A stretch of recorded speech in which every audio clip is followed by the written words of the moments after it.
Hi witches, so for today's video I will be once again flipping around the camera. Today I'm going to show you, I know yesterday we did a Hecatean altar or a deity altar. So for today's video I am going to show you how I set up a non-denominational altar and walk you through that as well. So there are definitely tons of different options as to how you want to do it. Again, if you do share your altars anywhere on social media and want me to see it, just be sure to tag me and I'll like repost it and be like, oh my god, look how awesome this is. And yeah, I'll see you guys in just a second. I have cleared off everything from my Hecatean altar video, and once again, I am not using an altar cloth. I typically don't in my practice, but that is a-okay. You can do whatever you want. The altar I'm going to be building is an elemental altar, and I'm going to be assuming that this, like for the purposes of this video, this is going to represent the north, the south, the west, and the east. And I'm going to be building a kind of directional element altar that is just for elemental workings and stuff like that. So the first thing I like to do is add my element of air because I feel like that really brings together the atmosphere. So I just picked some incense and I'm going to put that on my incense holder, and then I have my lighter that I actually only use for witchcraft.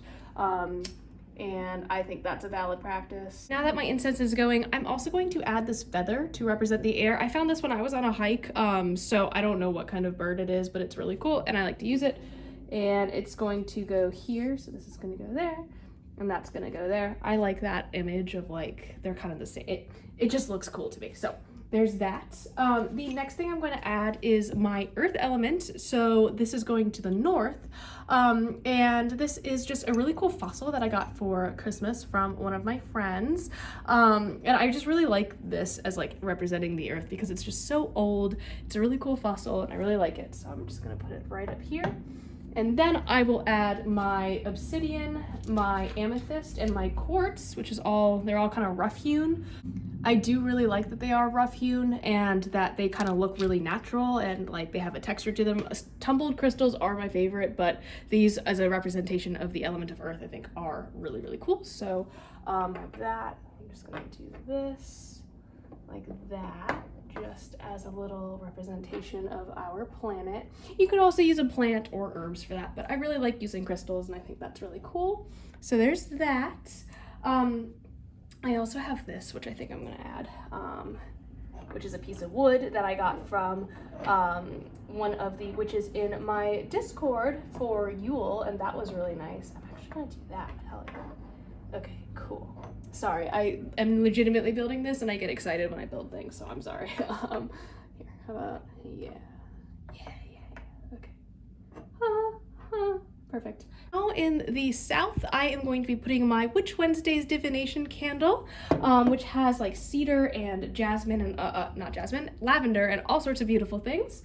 And then I also have these two candle holders. Again, I use these in my practice, so there is a little bit of wax on them. And then two different chime candles. I like to put the white candle in the black holder and the black candle in the white holder just to represent further that, as wax is coming off, cool, that concept of as above, so below. So that's what I like to do with my candles.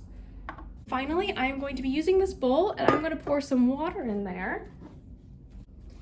Okay, so finally I have this little silver bowl and we're just going to pour some water in there. Finally, because I think these are cool and symmetrical and also elemental, I have my oracle cards that I lost the booklet for, so I don't know how to use, but are really cool. So I'm going to put those right in the center. And then I have my little bell from the Witch Wednesday's unboxing for, I believe it was Letha. So I'm just going to put that right in the middle so everything is nice and symmetrical. So this is a very simple elemental altar. Now you could add whatever else you want. I feel like this would be a good one to have an altar cloth for, specifically because like this candle is kind of enclosed, so it's not really going anywhere, and you can omit these two if you wanted.